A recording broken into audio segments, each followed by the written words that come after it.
This is music, and this is another season of the Summer of Simon.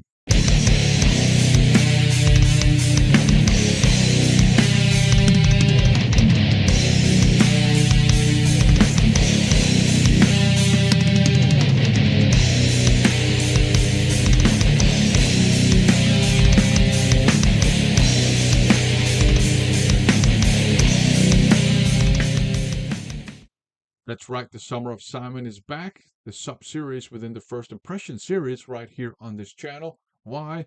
Because a while back he did it again, the legend that is Simon, also known as Wayne, also known as Wet Wayne, also known as Loverboy, best known as Pieface. A while back he sent me another crazy, super generous VCLT full of CDs. Of course, I appreciate that. Thanks.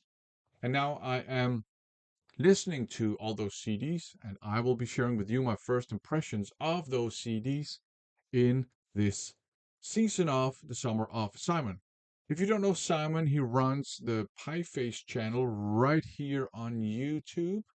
It's a physical music media collecting themed channel, and he shows a lot of CD, and he shows dark, evil, obscure, extreme metal. So if that's your jam, check out his channel. He's also a super supportive member of this community right here on YouTube and one of the most generous members. So go and support his channel. Now, I think I will show 5 CDs per episode this time around, starting with these ones here, in particular with this one here, Deceivers by Arch Enemy.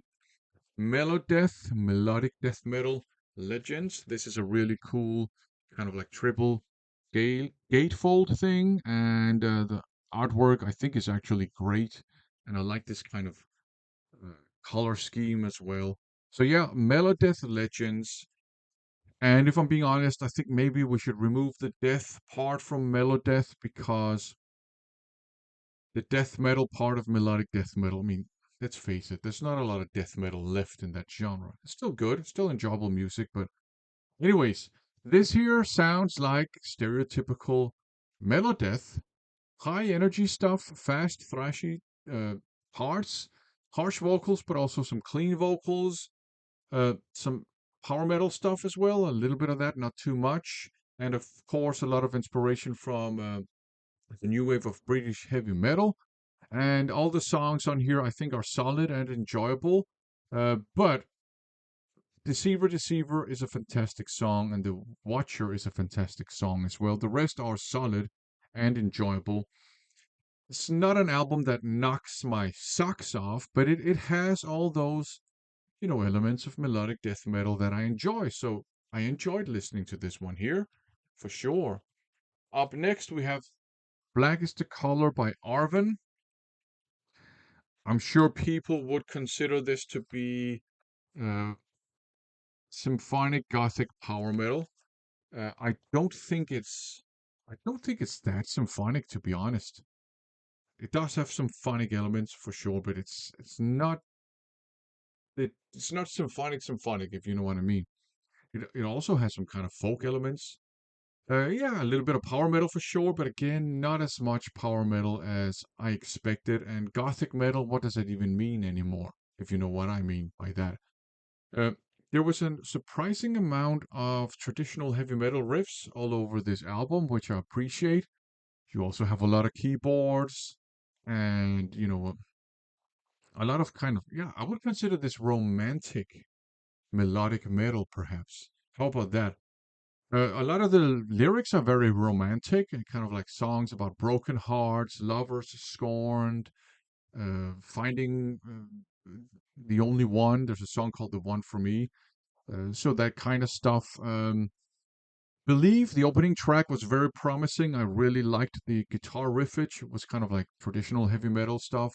Don't Look Back, another good song. Rain Song, pretty decent, but then things kind of started petering out for me.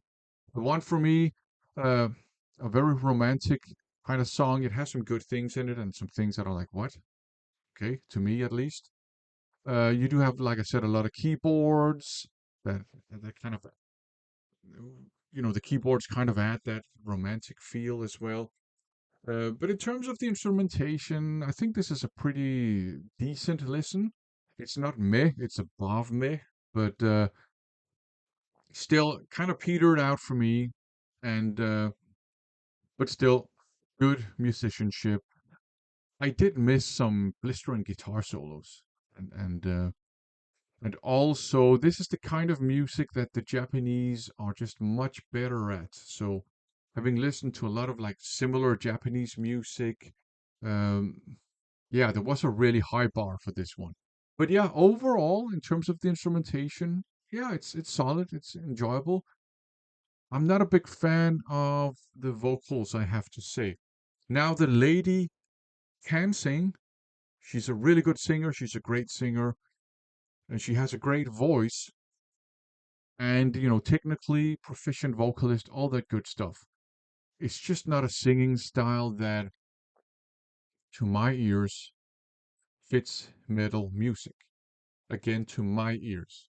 I'm not saying it doesn't fit metal music. I'm saying to my ears, it doesn't fit metal music. There's a difference there, right? This is all subjective.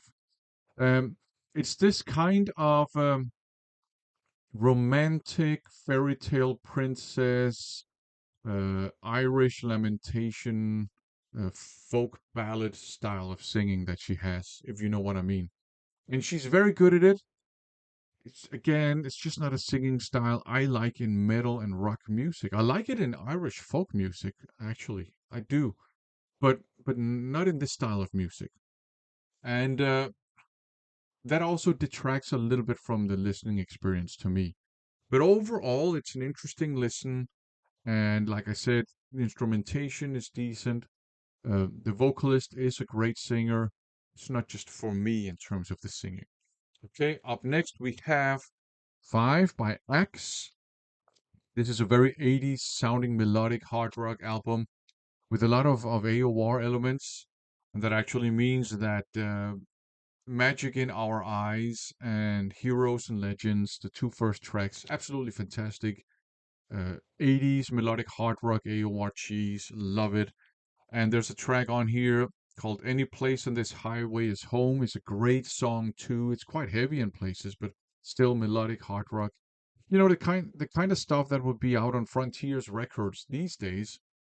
So you have a lot of those fun, upbeat, catchy, AOR tinted 80s melodic hard rock songs. But unfortunately, there are too many power ballads on here for my taste at least, and they're all kind of clustered kind of around the middle.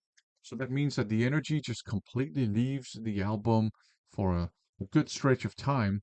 There's one of these ballads that I actually quite enjoyed. I don't remember which one. Maybe it's Life in the Furnace, or maybe Burn Me Once, Burn Me Twice. One of those two, perhaps.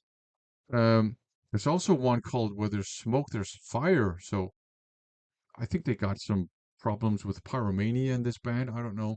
But one of those songs is one of those kind of heavy 80s melodic hard rock ballads, kind of like No Stranger to Love by Black Sabbath. And I quite enjoyed that one.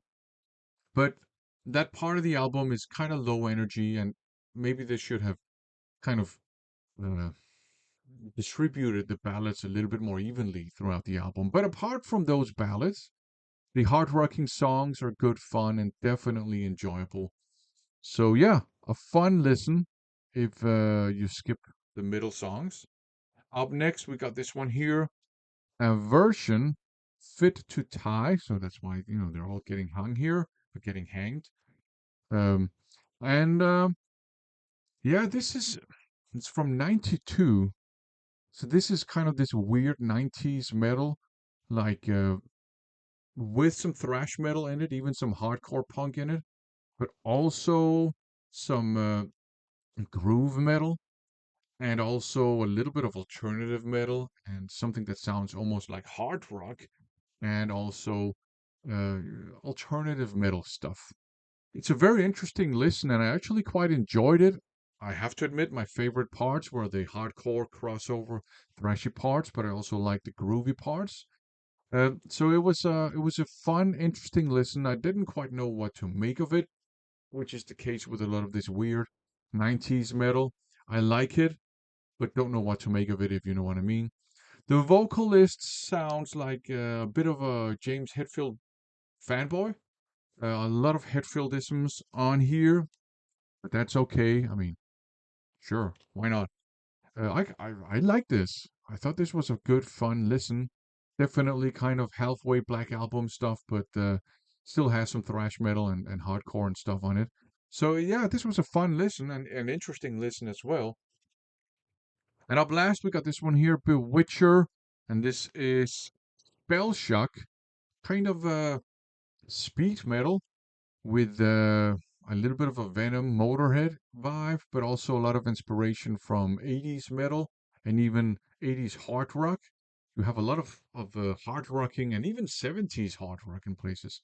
You have a lot of hard rocking riffs on here, intertwined with traditional heavy metal riffs, and then, some fast speed metal parts.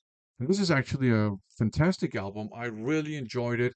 And I like how they seamlessly kind of mix Venom, Motorhead things with kind of Judas Priest, Accept inspired things, and even some what to my ears sounds like maybe some Thin Lizzy kind of inspired stuff.